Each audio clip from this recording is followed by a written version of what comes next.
Absolutely. Thank you so much, Josh. So we do have people that will be joining us from home as well. We are live streaming this event on Tattle's YouTube channel. And it will be posted on the Tattle website, tattle.org/democracy, which is our sort of gathering place for all of the events that we'll be doing this year. So this year, as you may know already, is our 250th birthday for the United States of America. And so the library has planned a year-long civics celebration for this. And so each month we're focusing on a different area of the government, state, federal, local, and different parts of the federal government. This was available on your way in at the table. We also have a kiosk next to our circulation desk. On the other side is a bingo sheet where you will be able to do the activities on the bingo sheet. When you get a bingo, come and see us at the library. We do have a little bit of democracy civic celebration swag for you, like my pin here. And so we do invite you to please come to and enjoy all of these events that we'll be having throughout the year for 2026. So my name is Melissa, and I am the Assistant Director for Outreach and Adult Services for Tattle here, and I'm again welcoming you all and thank you for coming. Tonight's program, Our Town, Our Democracy, is we're going to have a bit of a community conversation about the role of and the state of our local press and news media outlets currently in our society and, more importantly, locally. So let me introduce to you our panelists that we have joining us. I'm going to start at the far end with Jakob Wheeler, who is the owner of the Glen Arbor Sun and also the advisor for NMC's White Pine Press student newspaper. Then we have next to him Rebecca Pierce, who is the editor for the Traverse City Record Eagle. Next to her is Patrick Livingston, who is with Up North Live and 7 and 4 news editor, I believe. And then we've got our moderator for this evening, Michelle Perez, with WTCM and Midwestern Broadcasting. So thank you to all of you for joining us here this evening, and thank you to you all for coming here in the library, and also for those of you who are joining us from home. And I'll go ahead and turn this over to Michelle. Thank you. Good evening. Thank you, everyone, for being here. And to my fellow panelists, good evening. So I'm just going to start with this simple question. What would change in our community if there were no reporters that showed up to local meetings, that showed up to press junkets around town? What would it be like if you didn't have a reporter in the school board meetings or you're at a local council meeting? What would that look like? And not just 1 day or 2 days, but 6 months down the road. And tonight specifically, we're going to discuss the role of news. And the role of news media in America has evolved dramatically from print newspapers to radio, which is what I do, strictly radio, to 24-hour cable, to television, of course, to social media, and now to artificial intelligence. And information has never moved faster. Access to information has never been more broader, and yet trust does seem ever more fragile than it ever has been when it comes to news media. And yet tonight, so we're just going to ask whether, we're not just going to ask whether journalism is changing, it always has, but we're going to ask something deeper. What is local news for? Is it about accountability, connection, speed, accuracy, profitability, public service? And in a world where anyone can public information and algorithms now often decide what we see, what does responsible journalism look like? So I'm going to start with just a simple question for my fellow panelists. Why local news matters? And we'll just start right to left, and it's very informal, so go ahead. Yeah, well, I mean, I think information empowers people. It gives them power and knowledge to help them in their lives and make a difference. And if you don't have somebody there getting that information, passing that information along to, in our case, we have 25 counties, so that's thousands of people, then they don't have the power to make change with the information that we give them. And a second thing is that if we're not there, who's going to ask the questions that need to be asked? Who's going to hold the powerful, whether it's government or whoever, accountable. That's part of our jobs, and if we're not there, then that goes unchecked. Great. Reporters are the watchdogs, and I think their mere presence at a public meeting can have an effect. Just the awareness that they're there, paying attention, reporting what's going on, and asking good questions can keep elected officials on their toes. Their absence is a tragedy, and I know this because I've lived through it. I come from the South, and at Kalamazoo, Grand Rapids, those papers are not there anymore. They have what they call a wrap, and the only reason it exists is for the inserts. But in terms of having a new staff that is covering the school board, it's not there. And I remember when I came here, I ran into somebody from Grand Rapids. He had worked at the schools in Grand Rapids. And when he realized who I was, I used to be the editor of the Kalamazoo Gazette, he just looked at me in a state of shock and said, "I'll never forget the first school board meeting where there was no reporter there." And he was in it. I mean, he really was still in a state of shock. There is an expectation on the part of most people, I wouldn't say all, but most people expect us to be there. And sometimes I'll get a call from somebody and they're angry because, wait a minute, you weren't there. You were, you know. So sometimes we have to choose and prioritize because we don't have enough people to cover everything.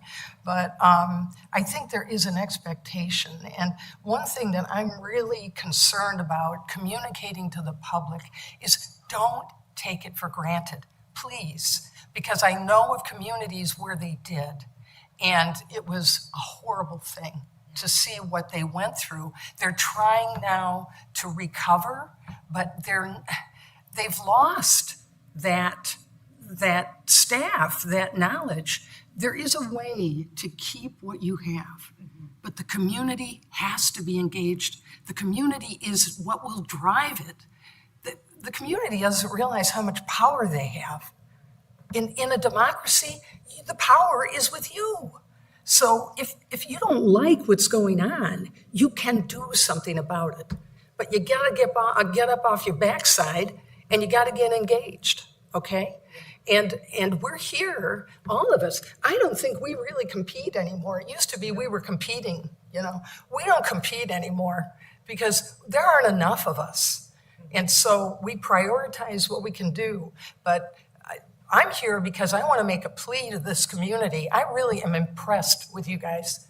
You've got a lot of really smart people here, and you value what you have.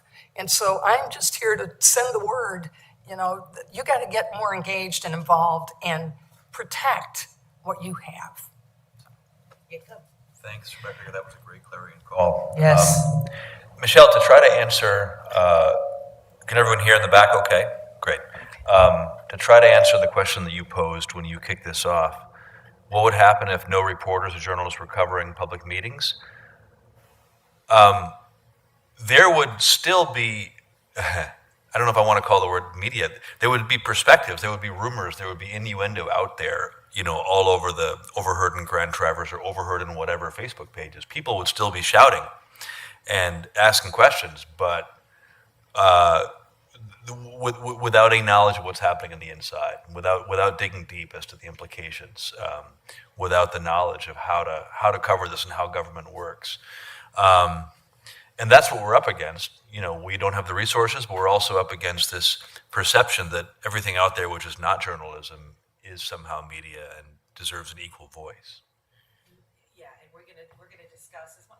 We're going to discuss social media and AI in a few minutes and how that has affected what we do and how we dispense the information.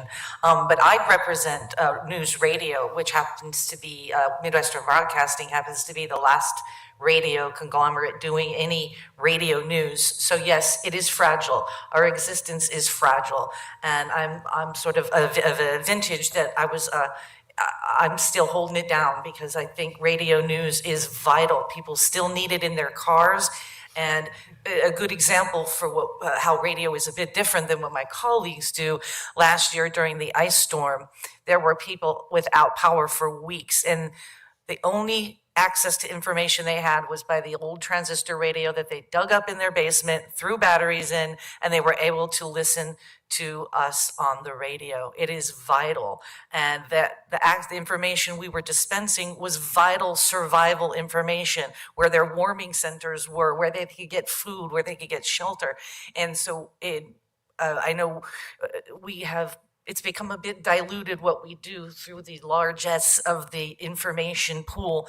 But our particular role in local media is to dispense information, not editorialize, that's not what we do, but vital information. And Midwestern Broadcasting happens to be the 911 emergency broadcast system. So if something does go wonky, and it really doesn't happen that often, those are mostly tests that you hear, or they are.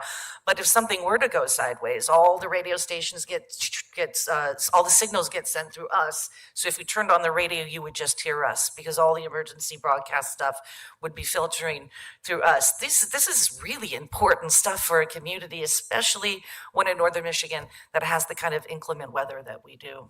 So moving on to the next question, do you believe that local news has a different responsibility than the national news?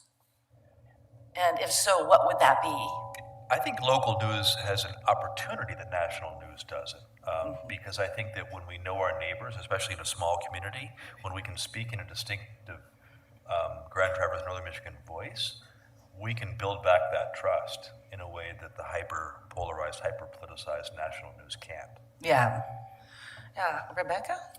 Oh, absolutely. And one of the reasons why I'm doing this job is because an experience I had as a reporter that I realized, because I always thought I'd go to a big metro daily. That was, where you were, that was how your career was supposed to go. I don't know who said that, but it was just somehow, you were supposed to go to a big metro daily. But I had an experience covering a tragedy where the next day, the cop that was killed, his wife came to the newsroom. Yeah. And when they came to me in the newsroom and told me she wanted to see me, I thought, oh my God, I've hurt her. Somehow I've caused her more pain. And I went out to meet her, and she held her arms out and said, thank you. And I realized the power of what we do in community journalism is unlike anything anywhere else. We know each other, and that is powerful. So, I get a call from somebody, and they're asking me to do something, and I'm going to try to do it. And then I'll ask them, oh, by the way, do you subscribe? And you know what they say? No. We don't get, people are asking the newspaper to do stuff, and they don't even subscribe. And you know what? We'll do it. But I think we've got to get to a point where people understand. They go through what I found out about what people do to avoid buying the newspaper. What the internet has done with this free information, everything's free. People don't want to pay for anything anymore. What's the saying? If you're not paying for the product, you are the product. Well, that's true. But with the newspaper, what we do has value. This is not something that is just a freebie. It's something that's really important, and it has value. But so the local news is unlike anything I think anywhere else, and that's why I'm here. I've never seen anything with more power to affect change and to really help people in a way that I don't think anything else can. Thank you so much. I'll just piggyback. I think local news can give perspective because, as they both said, we live here, we work here. And, I looked at some research a couple weeks ago, and it was interesting how far down the chain when you ask, who do you trust? National news is way down. We're the last, really, as far as media, bastion of holding on. We have 41%, and that's down, trust local news, where national news is in the 20s. So I think they build relationships with us because in my medium, they see us or they see a byline. And I think that builds trust if you have the product that can be trustworthy, I guess. It's still up to us to make sure that we have that. It's a great segue because next I wanted to talk about trust and the relationship we have with our audience. And as I said in the beginning, that it seems that trust in the media has waned a great deal in the last 10 years. And I know for me, what I do, I get pushed a lot. Why aren't you talking about this? Why aren't you talking about this? And I can assure you, I am the stopgap. No news goes out over the air that I don't really know about except for my colleagues. We have a collaborative relationship, so we don't compete. Up North Live does some afternoon news for Midwestern Broadcasting. But I would rather wait. I'm not going to air something that I haven't confirmed, and I know that that's what I do. So I don't and that's by way of talking with somebody personally, a press release. I don't confirm names. I don't confirm deaths, and and this is a very difficult situation because very often family has already taken to social media. The rumors have already hit the streets, and people want us, and me, that is, to put that into a news report and talk about it at the top of the hour, and I simply refuse. So trust in the media, local media. Just a quick general question. Does the relationship with readers or viewers feel different than it did 15 to 20 years ago or even 30? I just said, I think Yeah. there is less trust. And I think we all see it in media in our everyday lives is there's a lot of division right now. And no matter what we put on our airwaves, I may get 10 emails and I'll have 5 that say I'm too liberal and I have 5 that tell me you're conservative. I figure if I'm right in the middle, we're doing our jobs. But people are so divided and in some ways angry. And so, you have to be very careful to be accurate. That there's an old saying that, first is preferred, but accuracy is demanded. So we have to be accurate and we have to build trust. You can't just, we try to earn it by what we do every day. And it's really important, but it's waning. So we have to change as well with the way people consume their news and what they want from us. And if we don't change, we're going to be Blockbuster, right? Yeah. So Oh my we goodness. have to change and continue to do the things that our audience says is important to them. And sometimes we might not do that. So we have to always earn that trust and build it. Yeah. I think there's a generational difference too. There are people who they have an expectation, they want the news delivered, whether it's on a screen or on their mailbox or front porch. They have an expectation, and that's good. I want them to expect high standards. But I worry about the younger generations coming up. And I feel like there may be an opportunity with the kids in school right now. I spoke to 300. I spent the day at school and had classes coming in of about 30 kids per class. And I was expecting that it was going to be they're going to be pretty bored. They're going to be looking at the ceiling and, doing other stuff. I was amazed at the intensity of these kids. And I think they're paying attention, and I think they're pretty anxious about what's going on in the world. And when the editor of the local newspaper came in, they wanted to know, what I was doing, and what am I doing about it? And what opportunities are there for them? But I feel like we need to have a way to reach a younger audience. And I'm looking. Part of my problem is we can't train them. We just don't have enough people. There was a time when we could have training, but the knowledge of how to be a reporter, it's not easy. People think this is, who, what, when, where, how, why, it's not easy. And in fact, with all the tools now, it's worse. It's harder to reach people than you think with the phones and everything, it'd be easy. It's not. People screen you out. They're not taking your calls because they can, they know who you are. So it's very hard to do this job. And it's the relationship you have with your audience depends on their generation, depends on where they live, if they're in the urban area or rural, what their expectation is. I mean, there's so many variables. Thank you. And Jacob, how does that work? How would you answer that, especially with regards to print media? And has that relationship changed since you started? Relationship with print media? Yeah, with the consumers of print media. Well, as news manifests and explodes in 1,000 different ways every month, right? With first the web and now social media and now AI, it gets. In one sense, we're further and further away from print media being the trusted source, and that's a tragedy. I think, though, one of the ways to cut through this and differentiate good reporting and actual journalism from the kind of the rumor mill, the social media rumor mill, is the stories that we publish, whether it's the next day or the next week or the next month, to provide context, to show why, to provide context, to show relevancy. To almost show like a deeper truth to why this story is relevant.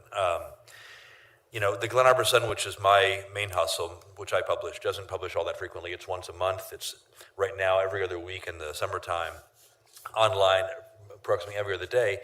I'm thinking though to, the Walmart stabbings in town last summer, which, was a terrible tragedy and awful. And what it led to in the hours that followed was a whole bunch of just false rumors being put out all over social media.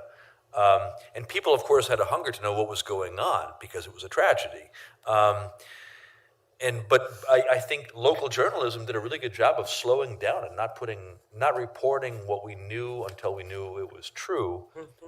We published a story only a couple weeks after that, and it was about one of the victims, a tribal member who lived in Leelanau County. And basically the story we told was how she's doing now and how that affected her and her family, and having to spend, almost a week at Munson. And I think that was a valuable story, not a breaking news, but a story later on to provide context. And that's where, perhaps print can really shine. And I'm just one last question on that note. Some of us come from the vintage where news anchors were universally trusted people in our society. Well, the Walter Cronkites, just the facts, ma'am. I mean, and that's just not like that anymore. It seems to me the knee-jerk reaction is to distrust and ask questions later. And I'm with you, Pat, because I serve all of our different stations, which covers all different genres of music, from country to rock, to light rock, to contemporary, and so that serves different demographics, and each demographic will like me or hate me depending on really. But I'm with you. It really doesn't seem to matter if I'm just giving the story. Some people don't even want the story told. Whether it's just the facts, why are you even talking about it? And that would seem to paint me into one corner or the other, depending on the willingness to just even air the story, which is kind of concerning that it is like that. And why do you, in your opinions, why do you think that shift? There's been that shift. We all know, some of us, they dismantled the fairness doctrine in the 80s. I think that has something to do with the starting to distrust even the news anchors. But what is your opinion? We'll start down with Jacob this time on why that has happened. Where has there been a shift where, say, news anchors and people reporting the news, once universally trusted, now the knee-jerk reaction is to sort of distrust them first and then ask questions? Yeah. I mean, the social media algorithms and the way cable news before that really was marketed, news, in air quotes sometimes, is not put out to inform, but to reassure what you thought you already believed, right? Yeah. News that, speaks to the emotions, not to the brain. I feel like one good lesson that we should tell ourselves and our students and our kids is the news story you're hearing, does it feel like it speaks to your brain, or does it just get you excited and up in arms and angry? And if it's the latter, then maybe you should pause and think, what was the point of that news story? And what's the goal with the news, with that story? I mean, news should teach us something, right? Yeah. Or inform us. Yeah, and Rebecca. I think one of the things that we've lost is, and I have a bias because I'm an editor, is we don't have any gatekeeping. And online, on the web, it's the Wild West. I remember before the internet, okay, when I was starting in my career and we realized what was coming, and there was great rejoicing. I mean, it was seen as the great leveler. The internet would provide news to all. Where it used to be that there were people who were too poor or people who were too isolated, or for whatever reason, people could not get the level of news that others could. And it wasn't fair. You know, everyone should have access. Freedom of the press in this country, right? Everybody should have the news. They should be able to get it. And the internet was going to take care of that. And we were just so happy. I mean, oh, wow, you know, what are we going to do with this? We're going to have this great thing. In fact, we were covering a trial, and we had it on, and he was involved. That's why I'm looking at him. And it was before everything was real, like secure. I mean, like real stable. And we hit 10,000, and all of a sudden the thing just went off. It couldn't handle 10,000, but you know, 10,000 viewers. And Right, in one day, which was amazing. We were lucky because Court TV decided to cover this trial, so they wired everything, but they were also considered to be pooled. So I sat in this little airless room with my Mac and my modem and my little converter for the audio, and we used FireWire. That was really incredibly slow. And I sat there and we just fired that out into the internet. It was a service that we used. Yeah. And all the Grand Rapids and the South Bend TV stations all used our feed. Court TV used our feed from Atlanta. Wow. Because we were the only people who were doing it. yes, And so it was an awful story, but it was a lot of fun. yeah. But the ability to provide the news to all without what, you know, the term is without fear or favor. Anybody should have access to news. And that was what the internet was about. And when I look at it now, I feel such grief. I'm sorry, but I'm really invested in all my years in this business, and I want it to work well for the public. I want the people and the community to thrive, but they can't because they're getting junk. They're getting junk. And I get calls from people. I get mad about this because they're calling me and they're going, well, there's this video. There's this video. Why aren't you doing a story? This video is an outrage. And I said, why do you believe this video? Why do you think this is true? There's a reason why I'm not reporting that, because it's a fake, it's not real. But you know, you hear this term fake news and it offends me because it's applied to us. And we are not, we're anything but that. But there is so much junk. And I think the key is gatekeeping somehow or other, and not trying to control the news, but to have some way. And the legislature, you just thought that three-ring circus thing, get the legislature involved and let's have some good law to protect freedom of the press and protect the news so that it is trustworthy.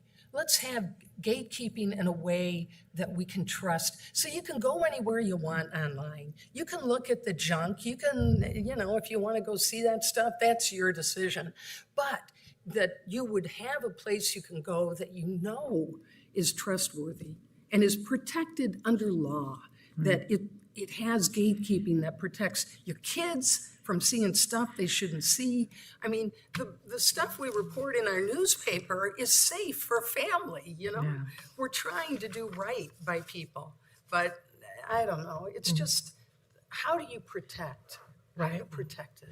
Right, and answering that, and Pat, what is, from your experience in TV news, where the face of the anchors was such a comfort to people in times of strife in our country. They would turn on the news and people would be comforted.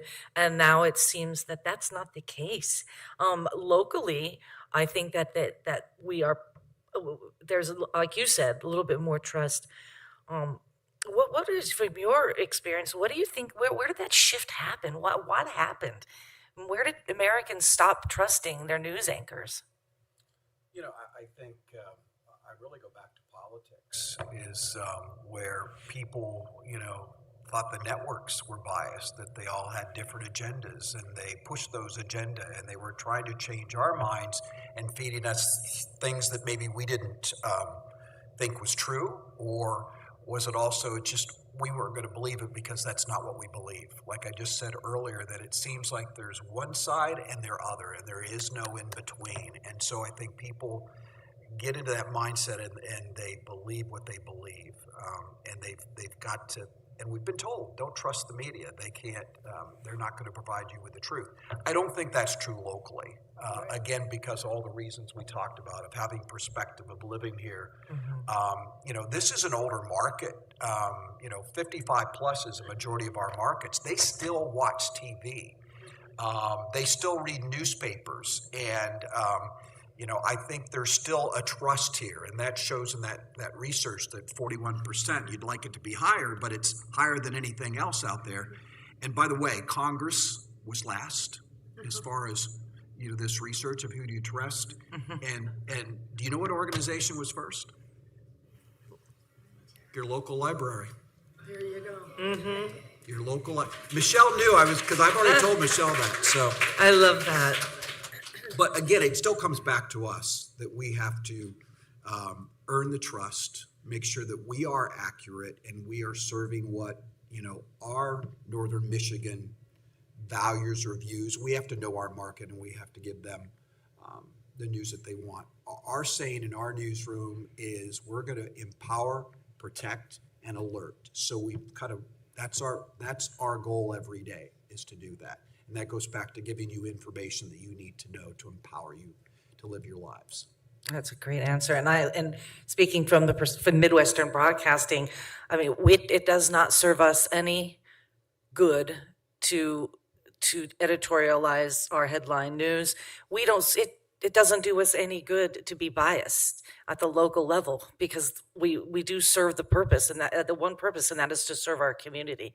And so, although each one of us has our own personal set of worldviews and personal beliefs and political beliefs, that stays out of how we report our news. And when it comes to local news, if you're tired, I say this often, if you're tired of not knowing who to trust, tune into your local news people, because it doesn't serve them any purpose to lie to you, to give you their perspective. They can just tell you, yes, there was the State of the Union address happened last night. These are the things that were said. Those things can be reported on without giving a perspective. Those are just facts that, yes, this happened. This is the things that were said. If you want to learn more, you go do more.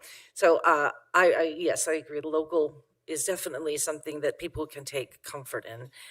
Yeah, please. How many watched the State of the Union address last night? Parts of it, right? And do you know our governor's doing the State of the State tonight, Yes. right? So will you watch that, or will you look to find out what she said? Okay, that's good. I just want to make sure you guys were on the ball too. Well, and it's interesting that we bring that up. So just one tiny anecdote from the State of the Union. You know, we get news feeds that come down, wires that come down from the state, the national level, the state level, and I've never had to double and triple check those sources more than I have now. And it's really frustrating, because I'll get something down from the wire, a nice little edited new sounder from the wire,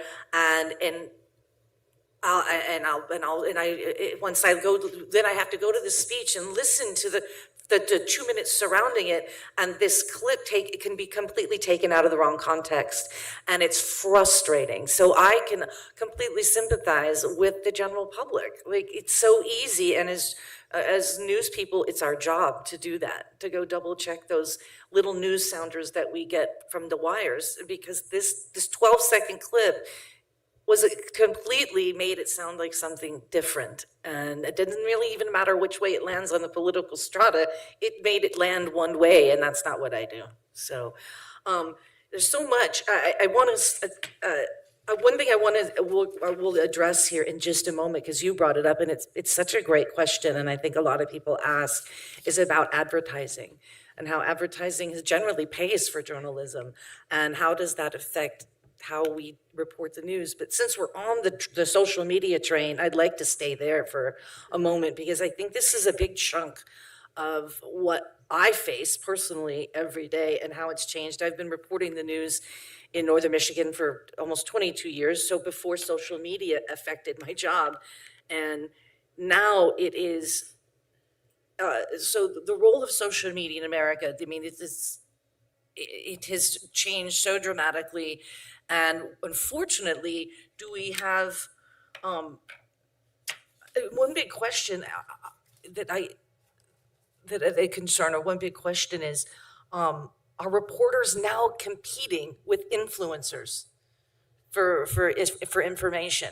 Because you can go to any influencer who gets a large following, and they're going to hang their hat out and say, I'm doing news for Northern Michigan.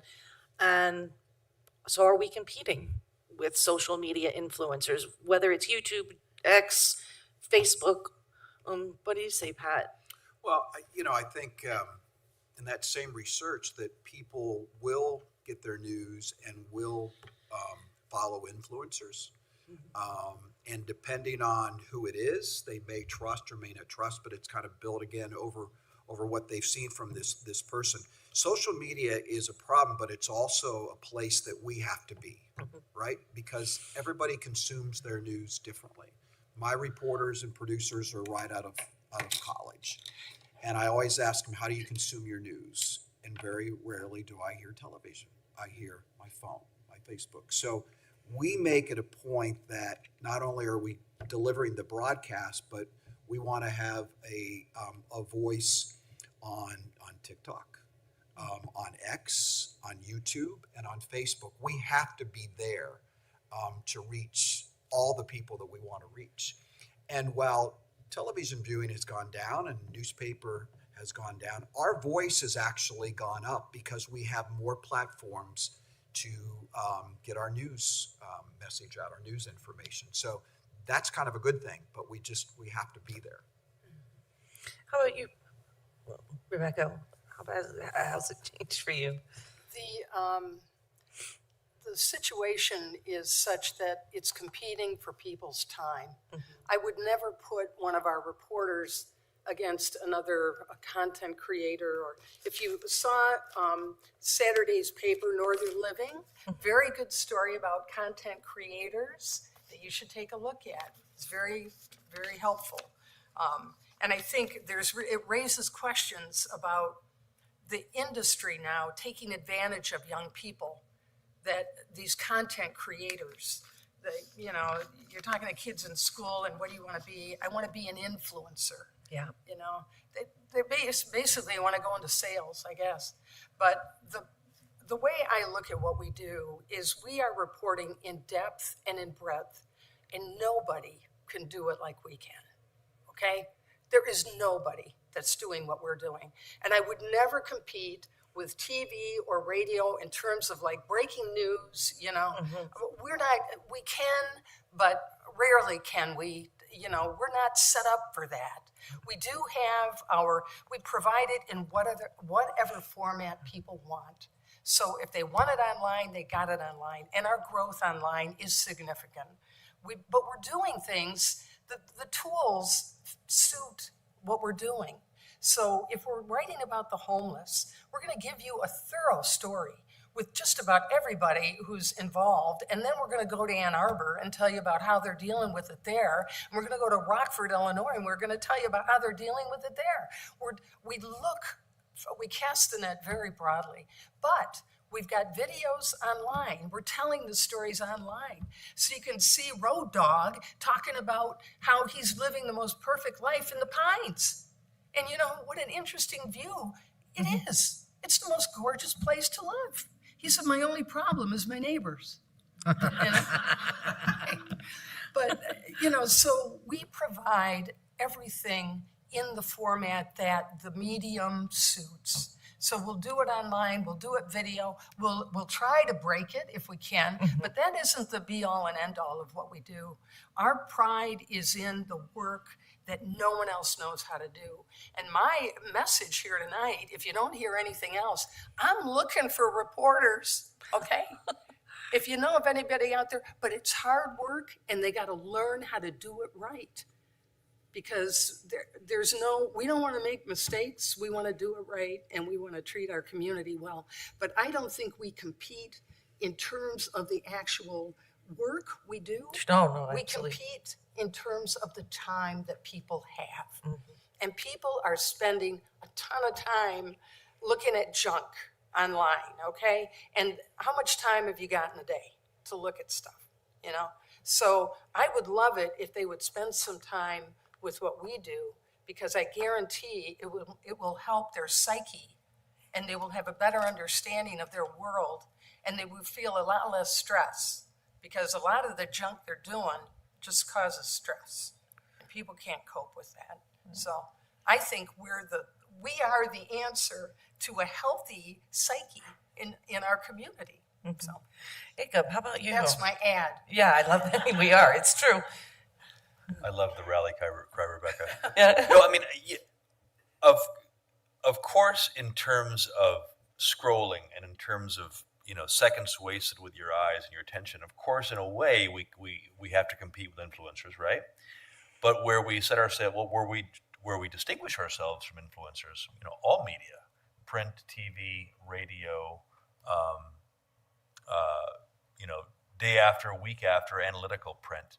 Where we set ourselves aside is we provide context, we provide relevance, we tell, why does the story matter to you? We offer a larger truth, a larger value proposition that influencer and someone just posting on social media who happens to have a smartphone and can film anything that they can't offer.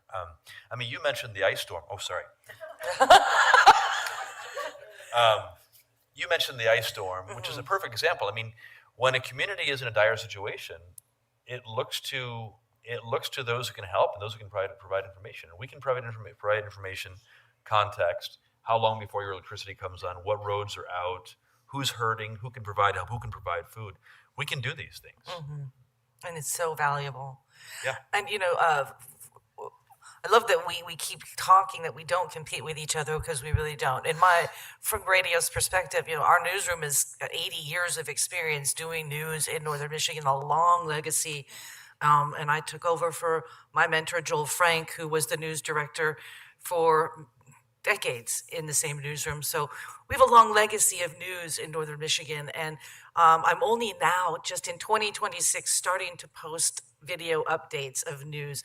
We have stayed away from it, not because we've avoided or buried our head in the sand, but we are a radio news station.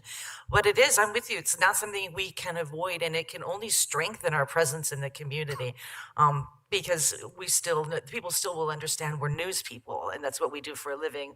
We're not social media people. We're news people doing social media, not the other way around. But you know, younger people, that's how they want to I mean, Yes. they want it in 30 seconds, 60 minutes, 60 seconds. That's their attention span for a lot of them. So at least you got to be there providing what you can in that 60 seconds to get something across. But can it be a teaser? I mean, can we use that quick video as a teaser for the broader story in the way that our lead and our nut graph ought to do a good job of making you want to read further? You know, Right.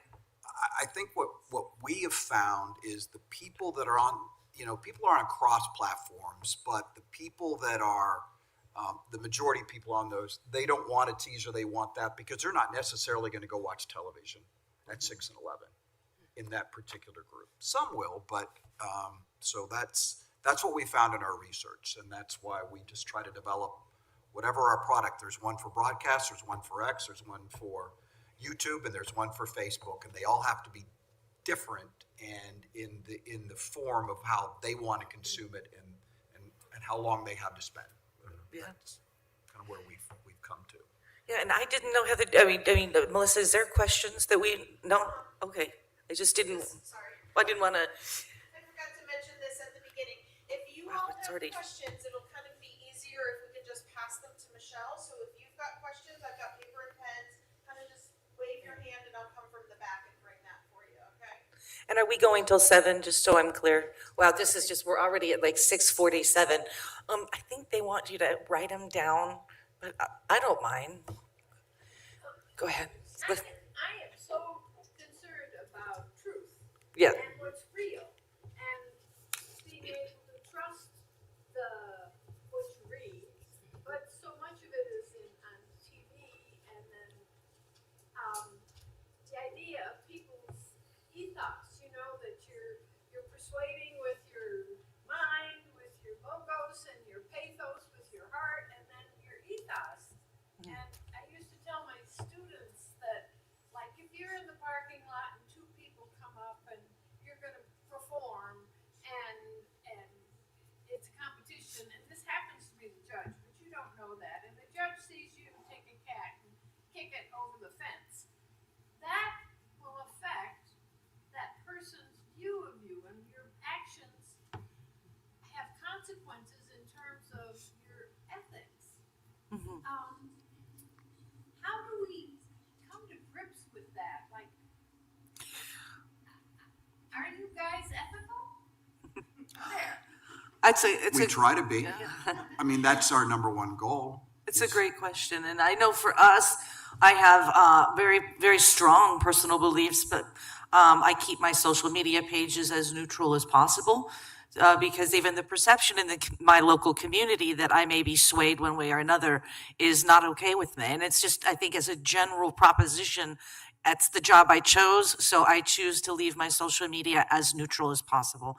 It is my right as a citizen to have my own personal beliefs, but it's important to me that the community sees me as neutral and ethical when it comes to choosing the news that goes out over the airwaves. That's my simple answer. So yes is yes. I think you have to be a good news consumer. When we talk about a democracy, we're talking about people who are, they have to be responsible. I mean, you've got rights, but with those rights comes responsibilities. And that's where I think people don't get it. They're not paying attention. The attention spans are too, and when you were talking about how you got to be real quick, well, is there a way to be quick and grab them to come in? Because people need to be paying more attention. They're not paying attention. Things are happening right now that make me really anxious about what's going on, and I'm trying to cover that, but boy, I get some input from readers, but not enough. You listen to different news channels on TV, and some are so obviously suspect and are not saying things that are true. And this business in Minneapolis with the Christine Nome saying that. Yeah. How can somebody do that? How can people just not say the truth?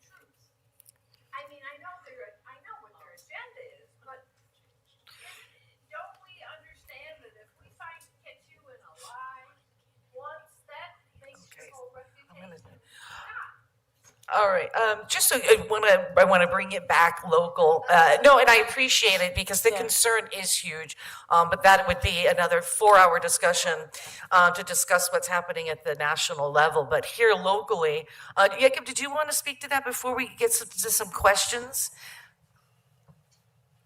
Yeah, I mean, we've talked about how local media really has an opportunity that national media doesn't. We can cut through that. I think in terms of knowing what to trust and believe, especially really heavy, hard things like what's coming out of Minneapolis, I think, the onus is naturally put on journalists to find a way for us to survive. But we as a society, all of us need to learn or relearn media literacy. So the onus needs to be on the whole society because, journalism, we kind of dance together with politics and news reporting, and we're obviously in a political crisis. We're in a news crisis. We've got to learn media literacy. We've got to learn political literacy too, or relearn it. All right, so our discussion went so well. We're almost we are at 8 minutes, but these are great questions. And the very first one is a great segue because it is a question about money and advertising. And in what ways, this is the question, if any, has corporate ownership affected reporting? And now that ownership may no longer be local. And my question to piggyback on that was historically advertising has funded journalism. How has that evolved? And how has that changed how the news is being delivered, if at all, in your organizations? And I'm just going to keep the answers as quick as possible because we have some great questions. So we're going to start with Up North Live. It hasn't. I've been here since 2011. I've never had a general manager come in and say, can you do a story on this advertiser? In my reporting career, I have. I've had to hold a couple of stories because it involved a major advertiser. That happened too many times a long time ago, but I've never had that pressure here. And we're very careful to be very transparent about advertisement. And if we are doing a story with an advertiser, it's probably a story that we would do with anybody. But if we're doing a story on a recall for a large recall on Jeeps, we're probably that car dealer is somebody that's on our air. But we have a thing called promotional consideration. If we do that, we put that name on there to be as transparent as we can. Rebecca, how is it for you? We call it separation of church and state. And it's something that I wouldn't be working here otherwise if there wasn't very clear delineation there. I have not been told to do anything by our advertising department ever. So, and if they did, I wouldn't work here. I can't feel more strongly about the need for that. And one of the things I worry about, and this is the end of my answer here, is online, there are things being marketed, there are things being created online, news stories that are advertising, and in some cases, AI. So you need to develop it's very important that you become sophisticated about the news you consume. And if you distrust it, trust your instincts. But if you've got local here, then call if you see something. If you see something weird, you better call me because you're part of the deal here, okay? And I need good readers who are paying attention to stuff and saying, wait a minute, what is this here?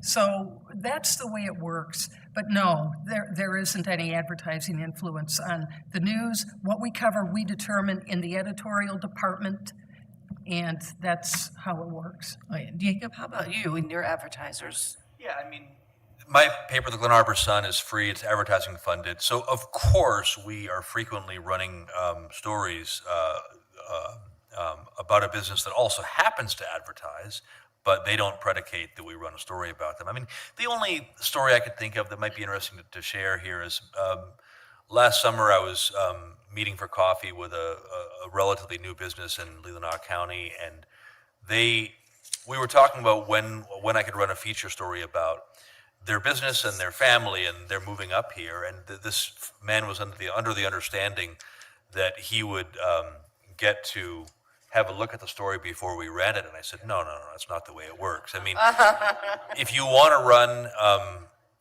to run a half-page advertisement that's kind of a promotion for your business, it'll very clearly say paid advertisement on it, even though there might be some text and narrative on there. That's done frequently. But if we're going to run a story about you, I will interview you, and we'll have conversations, and I'll build up trust in you. And when I'm reporting, you share what you want and don't share what you're not going to share, but you're not going to get to view what we published beforehand. That we never do that. Yeah, in Midwestern Broadcasting, we have 10 stations that cover pretty much the entire upper half of the state up into just across the bridge. And so we have hundreds of advertisers. It has never happened, not once, have somebody come to me and said, we need you to run this story, hold this story, pull back this story, change the, not once. It just doesn't happen, and I wouldn't participate in it. If it happened even once, I wouldn't do it. So that's my short answer. We have lots of questions. Do we want to keep going, or are we winding? I'm happy to keep going if you guys want to. These are some great questions. How do we encourage young people to pursue journalism in spite of the volatile world that we live in? We'll start with Jacob down there at the bottom. How do we encourage young people to? Yeah. Well, I mean, it's fun. 2 or 3 of the students in my journalism class at NMC are here right now, so I feel like they should answer that's instead awesome. of me. Yeah, I mean, journalism is in crisis, and journalism and the role it plays for young people is definitely in crisis. At the same time, I mean, my side hustle is I advise the White Pine Press student-run newspaper staff at the college and teach a journalism class. And every year, we have students, 5 to 10, who show up who are enthusiastic about the role of journalism, about reporting, about learning about it, and about covering the college, but also this community. And so they're enthusiastic about it. Yeah, I mean, I think it's there. I realize I'm playing a bit of the optimist here, but I think that sometimes the question we have to ask ourselves is not like, is journalism existentially, is it falling off a cliff? It's, how can we retool the medium by which it's delivered? Retool it, but in a way that it complements the fine work we're already doing. Yeah. Rebecca? Well, I think you just offer it's a very exciting profession, and it can be a lot of fun too. But I think one of the things we face more than appealing to people is the fragmentation of the audience. And I think that is actually the greater threat to us, is that there are so many just piecemeal. People don't have the same information. So what you see is something you've seen online or whatever, and what you've seen is something you've seen. And they have no correlation. So you're going by information. It used to be that you would have Walter Cronkite, okay? You would have a Source or the Detroit Free Press, or pick an established source. There isn't any one place anymore. So our country is fragmented into just splinters of things, and we need to have something that brings us together. And I would hope it would be this profession, that somehow we come together because we want to keep our news providers. That's what we need. Yeah, and how about you?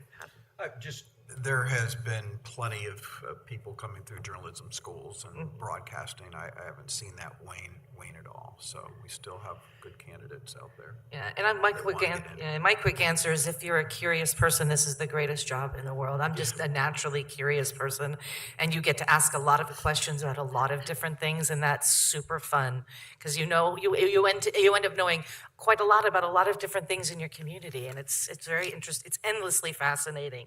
All right, so this is another. Was there a moment in your career where you felt hopeless or discouraged, and how did you re-engage or reconnect with what matters? We'll start with you. That's a great question. I've been doing this 38 years, and I still get up in the morning happy to come into work.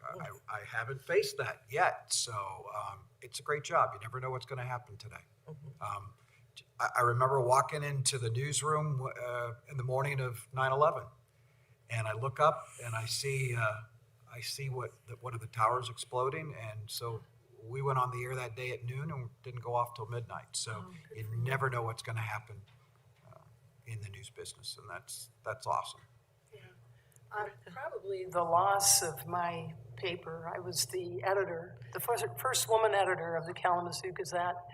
It was a wonderful newspaper. About 100,000 circulation. We had about 90 people in the newsroom. An incredible staff. Newspaper of the year. And that newspaper doesn't exist anymore. And they knocked the clock tower down. That was the worst. And I left the industry. I couldn't bear, but I went into some other, I worked in social services. It was great. I worked for a wonderful superintendent for KRISA, and that was a wonderful opportunity in education. So I got a lot of great experience. I learned how to write grants. It was wonderful knowledge. And then I met a man one day, and he told me he was looking for somebody, and an editor. And I said, well, describe what person for the job? And he said, you, when can you start? And so I got back into it. I never thought I would, but that's why I'm here. But I'm glad I came back. But it's a tough time. And knowing what I know and what I've experienced, what you all have here is precious. And I know, trust me on this. And you can check my background and see, you can find my byline and all that stuff and all the things I've written and done. But yes, this place is an important community, and you can show the rest of Michigan how to protect something that really is valuable, because this is. So please protect it. And Jacob, how about you? Well, I mean, the existential crises of, was journalism the wrong path? Those happen probably every month. I mean, I guess I would just call it burnout, right? You get overwhelmed. Get overwhelmed by the amount of what you're trying to cover. You have to remind yourselves you can't cover everything. And yeah, the news itself is often bleak and horrible and very depressing. But what's rejuvenating, the rejuvenating parts where I'm grateful that I get to do this is it also happens very frequently. It's often someone calling and leaving a voicemail or emailing or saying, hey, I want you to tell this story. And you realize what a gift it is to be able to be asked to tell their story. Yeah. And for me, yeah, it has, and it's happened recently. It's very discouraging to hit a point where it feels like there's so much misinformation on a much larger scale. But what really helps me is always re-engaging locally. We're local news, and we can really shield ourselves from that. And it's not that we are not. I do some national news on a few stations, but that's just really headline stuff. I don't have to do any deep dives into it, which is nice. So I can sort of avoid that mess if I want to, and I think most of us can. And so it's just re-engaging locally and seeing how great this community is, and because it really is, and in finding those, being able to help during the time of a disaster, knowing that we can be there and help. I mean, that is just priceless. Now this next question, are we still good? I mean, it's after 7, and I don't want to keep anyone here that doesn't want to be here. Oh, it did? Okay, well, it's okay. But this is, how does social media affect your ability to get responses from sources, especially politicians who can now get their message out in so many other ways? That's a great question. Personally, I have experienced a greater response from our politicians than I ever have. I haven't noticed, especially any of our state representatives in Northern Michigan. They're so communicative. They send out their releases in a very consistent way, posting their coffee hours every month. I haven't noticed a lapse in that at all. And in fact, with law enforcement, it's much you're less likely to get a sergeant or the chief on the line because they post that stuff so quickly now online, which for me is fine. I just want the information. We don't need to have coffee or anything. So as long as I'm getting the information, I'm glad to get it there, because by and large, most people who are listening to the radio aren't scrolling on their phone at the same time, by and large. So Patrick. Yes, I mean, they obviously have Facebook pages. They're all on social media, and they send out news releases, but they don't have the volume that the media has. They can't reach as many people as the media can. So I've not seen that way, and they still want to talk with us and get their message out, whatever it is. Yeah. And I think our reputation is so strong that they like to be in that milieu, if that makes sense. So yeah, it hasn't had any negative effect that way. Yeah, it's interesting. I mean, politicians, love them or hate them, there's a very symbiotic relationship. They want to be covered in the media. I don't personally cover, politicians that much, so I can't speak to that side of the question. But it's interesting. I feel like personally, I have a very kind of paradoxical relationship with Facebook. I think that it's probably been a net loss for humanity, right? Yeah, sure. Yeah. And I can, when I read through Facebook on my phone, I can feel that addictive quality for sure. At the same time, it's an incredible resource. I mean, if I'm reaching out and looking for a contact for a source, if I'm crowdsourcing, which is the term we sometimes use, Facebook is so easy and so good, and it can really lead you to, it can really help you build a story. You know, especially when people just want, the ice storm is a perfect example, right? I mean, when you're looking for people who are affected and you want to have a report from someone, what are conditions like, you know, 5 miles east of Kalkaska? Facebook is a great way to do it. It really is, yeah, and that situation was sort of life or death in every sense of the word for many people out there. All right, so how has soundbite reporting hurt news in journalism? Has it reduced the attention span beyond recovery? That's another great question.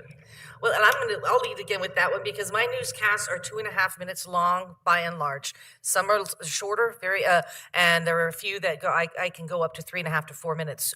And I tend to want to do at least 5 stories in that 2.5 minutes. So I have to economize my words, like probably more than most of my colleagues. So I have to get the right information quickly, fast, and out there. So I am sort of the soundbite queen. But how does it affect my job? I gave you an anecdote earlier. It's twofold. You're not getting enough to contextualize the story, and if you're not doing it, then you're not serving your community. You're not serving your audience at all. I would rather not tell the story than give wrong information. And so sound bites can be difficult. The attention span, I find if the story is important enough, it should encourage somebody. For me, I'm hoping that my 2.5 minutes will encourage people to go pick up their newspaper or pick up or turn on the television and get more of the story, because I don't do more than that. Or pick up the Glen Arbor Sun if I'm reporting on something in the county.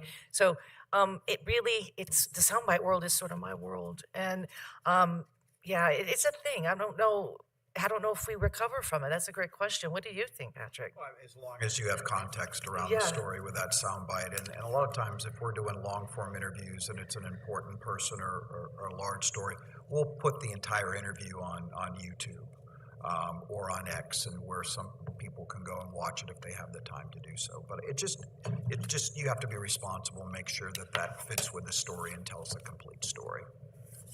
I think the consumer is in the driver's seat, and the question seems to assume that somehow we're controlling that. We're not.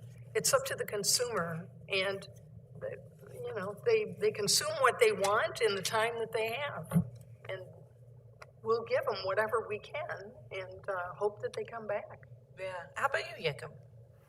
By consumer, we mean citizen, right? Yeah. Media literacy. Hopefully, all citizens are consumers. Hopefully that's right. And all consumers need to be engaged voting citizens too. Yes. Oh boy. Right. Yeah, I mean, sound bites. You quote someone accurately, and if you only have one quote to use, you try to choose a quote that accurately represents what they're trying to say. That's fairness. Yeah. So this is sort of for print media. So this one actually is specifically, this one's for you. And I may let you take care of that one because it asks why you did not endorse a mayor, and I don't know if that's something we want to do, but we'll go into this other question. Is there a viable model for local newspapers going forward? Even the New York Times survives by selling subscriptions to their puzzle and cooking sites. How long do you think newspaper, print media, news media, is it a sustainable, viable model going forward? It's Let's start with absolutely Iggy. sustainable. You find the voice of the community. And that's a distinct, every community, if you look hard, every community can have its distinct voice. You find a way to celebrate that community, to be a mirror for that community, right? You find the voice of that community, and that community will support the publication. Now, Rebecca, do you have a response to that one?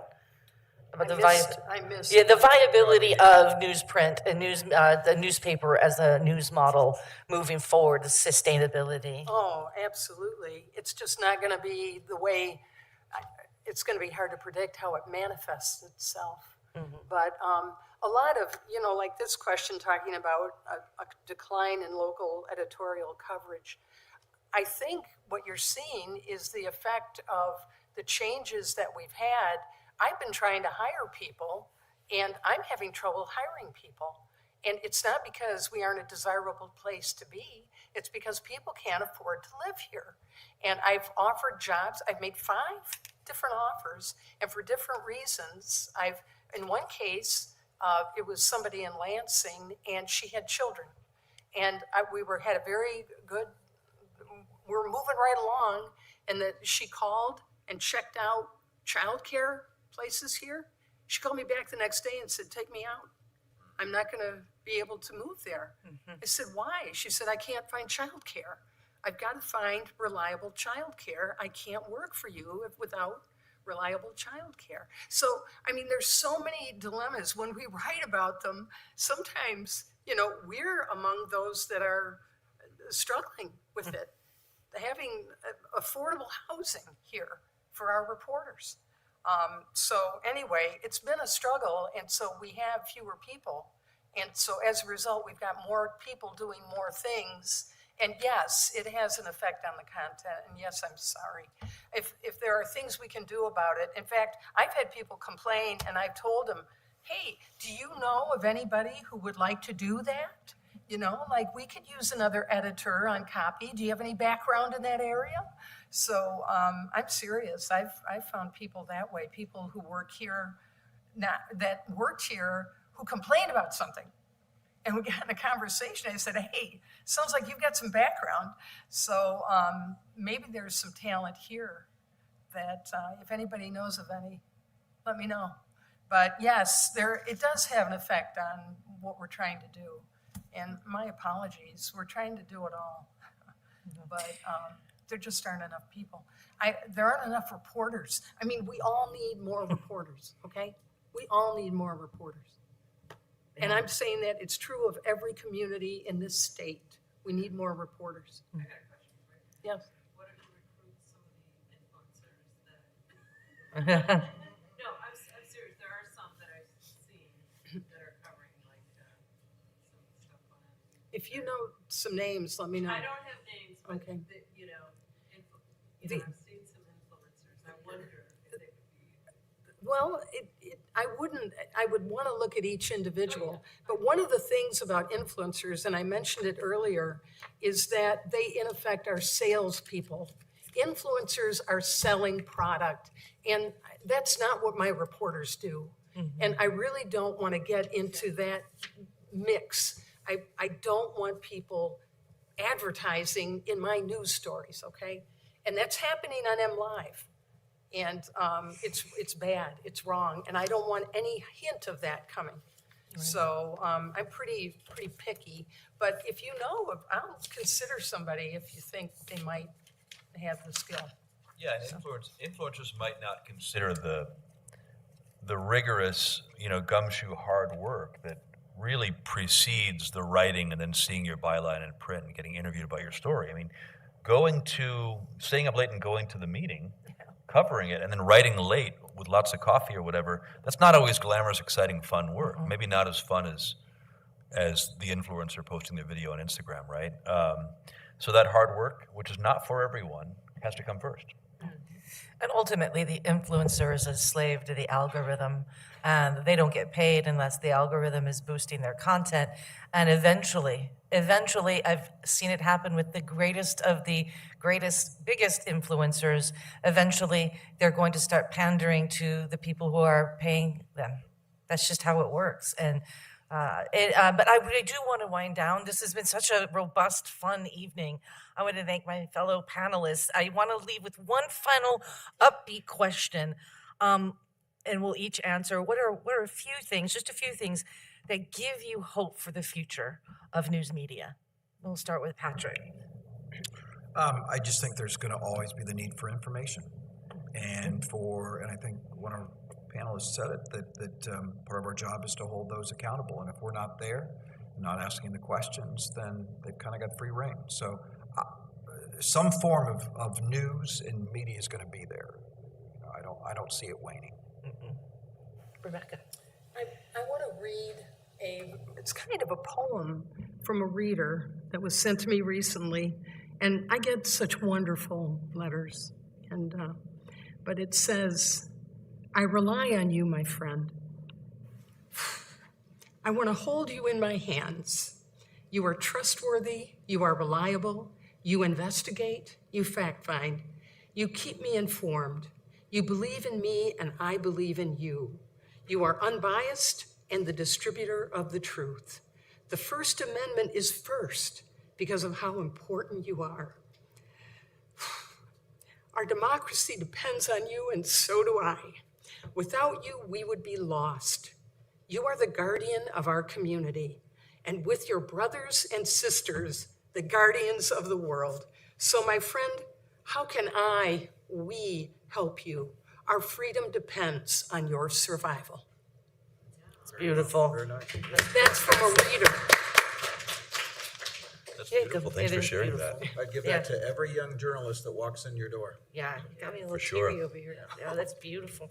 I mean, this year in this country and every community is an opportunity to celebrate and talk about and digress, right? I mean, 250 years of a chaotic and difficult but symbiotic relationship between citizens and power brokers and news, and therein, I think there's a real opportunity to figure out how you navigate the next 25 years. Yeah. And there's so many other questions I had about the future, but my answer to that is rooms like this give me great hope that people still need and want and desire accurate information. And I think that we're coming to a point where it's come full circle where people have to make a choice to trust their local news people. And there's only one way you're going to trust us is by coming to hear us speak, hear how we go about farming our news, how we disseminate that information, and that we take this responsibility so seriously. It's more seriously than you might imagine. And I also think the young people have a great future. One thing we didn't touch on, and maybe we'll do a second round about AI and how that's affecting what we do. That's mostly right now still just annoying. It hasn't really affected me yet. But I do have great hope that young people, I have a Gen Z sitting here, my child, Gray. Gen Z despises AI as a general proposition, and they're wholly rejecting it as a generation, which gives me great hope. So I want to thank everyone for coming, and thank you to my fellow panelists. Thank you to the library, our most trusted source.